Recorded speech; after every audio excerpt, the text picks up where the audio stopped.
bag today. I think we can still eke out a find or two.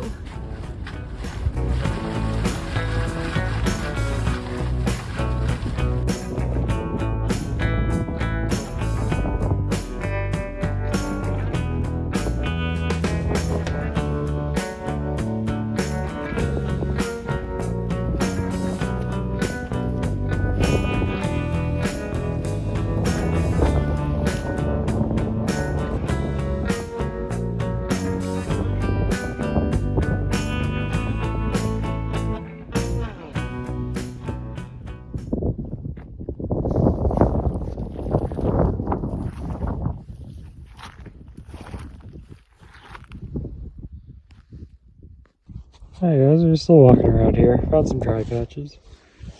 That's just like cool. It's normal out here, but it's actually really pretty. You might not notice it. So this is dry leak bed right now. But back when it was wet, ice was crystallizing on it. Ice is really nice radial patterns. Look kind of feathery. They usually start at the point, kind of radiate outwards. You can see there. Depending on the surface and the lake, you get different textures and stuff. There's a coarser area over here. Oh, that's pretty cool. Yeah, normal out here, but maybe not something you usually see. Actually, in a wet area like that, it'll probably happen tonight as it refreezes. Yeah, you can see there are fresh ones there. There's muddy water there. Yeah, that was probably last night. And day and every other night. Kind of cool. Alright, the car. Oh, it's over there now. Okay. Krista.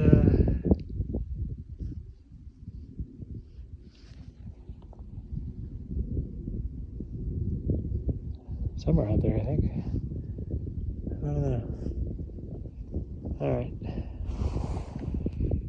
Yeah, back on.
I just found this thing. There's B5 on it. Looks like a hand blown bottle. Unfortunately, there's not much of it here. It's just 2 bits. This one. There we go. Yeah, old purple glass. A lot of bubbles. But I don't see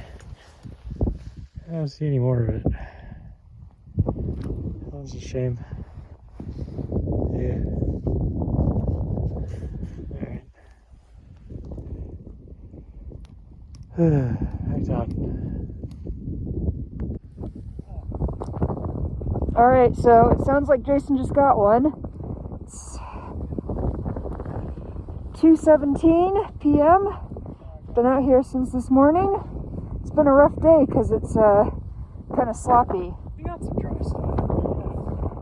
Alright, let's see this thing. You got one edge of crust there, that smooth round side. Ooh. It's really magnetic. Yeah. Nice. Ooh, that's really. Alright, cool. And we still got some daylight. A little bit. Hopefully enough time for me to eke one out. Yeah. Alright. I guess we have to go get the car, which is somewhere over there. Oh, there it is over there.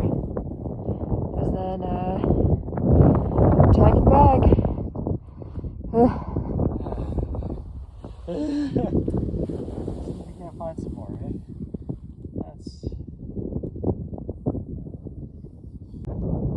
Okay, so here's the meteorite we just found a few minutes ago. GPS'd it. Let's see how big this thing is. Oh yeah, it's practically hollow underneath, but still. Meteorite, yeah, put across there again. It's from a honking size stone. That thing was huge. Anyway,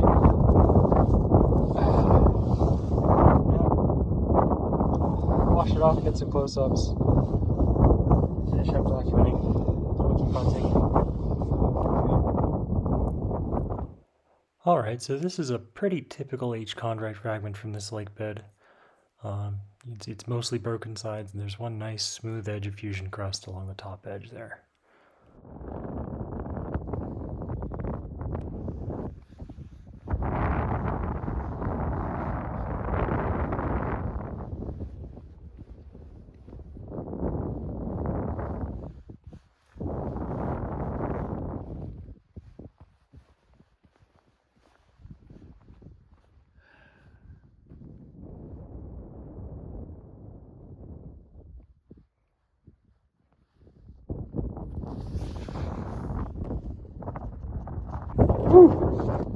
Alright, get out here. Some of these rills of rocks. Krista's, God knows, can I... Is that her? Yeah, right there. In that bush. Walking to the right. Car is somewhere behind this bush here. I don't know, but check this puppy out.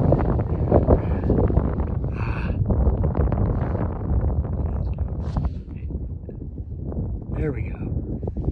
Fusion crust, contraction cracks, a little bit of rust there on the bottom.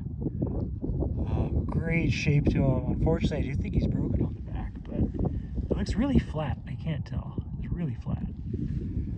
Look at that. Beautiful stone. At least 50, 60 grams. It's a nice meteorite. Yeah, and I only just started this rill. Who knows how much more there's out here. Yeah, it's a bit wet, but it's doable. Alright, well, get the car, I think, and flag this and keep hunting. Whew.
So this is a pretty cool phenomenon. We've seen a few times on these lake beds. It's not common. It happens because the lake bed is so flat. The water kind of pools in the lowest areas it can, and then if wind kicks up or even a little breeze kicks up like you see here, not just like ice can move on the water, but the whole patch of water can move, which is pretty cool. This is one of those things that helps move meteorites around in the winter. And collects them into these gravel bars where we find them.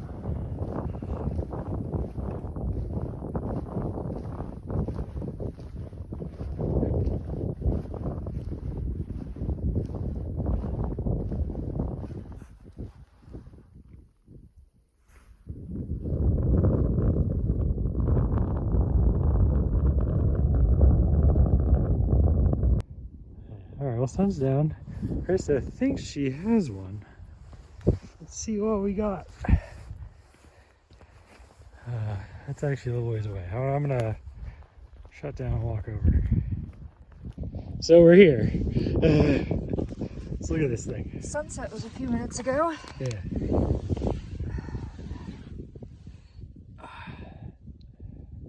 Yeah. Yeah, look at that roller lip there. I can zoom. There we go. Sharp lip. That's part of an oriented stone. That's probably most. Well, it's got a good bit of the front. It's got some of the lip. That's a nice rock. About that big. Nice. Yeah. Nice. Yeah, how magnetic is that? It just looks Pretty itchy. magnetic. Yeah, interesting. We'll have to get a closer look and better light. Dang, clutch. Eke one out today. Yeah, nice. Alright guys, well Krista just found one ways over that way and I think she's sticking with it. So I'm gonna flip this puppy now. Oh, it is a little bit darker now, sun's already set. Bounced it around a bit, but let's see how big this guy is. He went down a little ways. Okay. That's pretty cool. Geez, he came off a big one. That's one of those, yeah, that was a shock vein that just sheared in either in flight or after it hit the ground at some point. So that's a nice clean face. Yeah, you see it's shiny there. That's just shear from an asteroid impact in space. That's pretty cool. I can't tell right now if that happened before it hit the ground or not. I might be able to see some crust lipping over the edge with the light later, but I can't see that right now.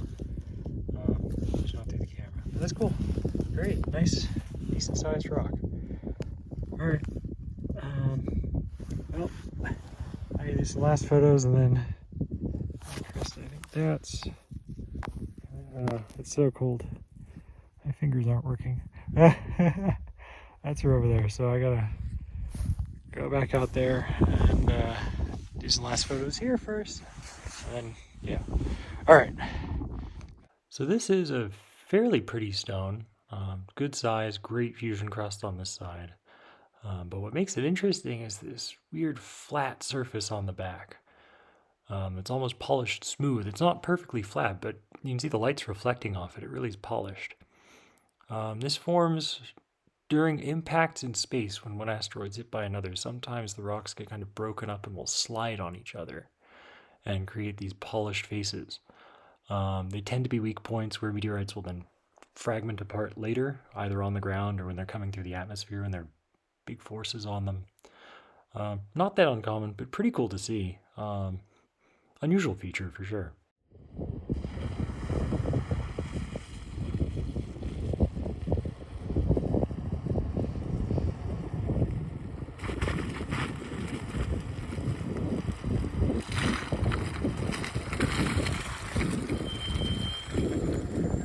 Alright. So we're here, it's just like 5, right? It's not even 5, it's 5. Well, that's midwinter for you. Alright, so there we go. Alright. So there's your rock. You already flipped it, right? Yeah, because you hit it with a magnet. Let's see if the light here. Oh yeah, wait, if you get it sideways, you can just see the flow lines. Like across the, oh, well, yeah, the lip's great too. That one was oriented. Yeah. I think you got the front of the dome, right? The heat shield? Yeah. Yeah. You got the apex of it. So have to clean it up. So, yeah, you can see the flow lines there, kind of. That's great. That's a really cool one. That's nice. Alright. Cool. Alright. We'll clean it up when we get back and take some pictures of it. Yeah. Yes. Today's going to be a day for photos. Yeah. Because it's too dark. Alright. Still pretty, though. So here we have a high iron or H chondrite. It's oriented, so the front of the stone is a heat shield, and you can see these radial flow lines on the front. On the back, you have a rollover lip, which is where molten material coming off of the front rolled over onto the back of the stone. And then in this side view here, you can see the smooth, curved front of the heat shield on the right, and then on the left, the back of the stone, where all that frothy material accumulated. And here's the roundup for today. Despite the poor conditions, we still managed to make some great finds. Definitely three different meteorites here. There's an L chondrite and then two different H chondrites. The fragment I found is the normal H5 or 6 we've been finding all over the lake. And Krista's pretty oriented stone looks like an H3 or 4. It has pretty good chondrules. So three totally different meteorites. Pretty cool. Definitely not one of our best days hunting, but given how wet it was, I think we made the best of it. It's a pretty good day. Thanks for joining us, and we'll see you again next time.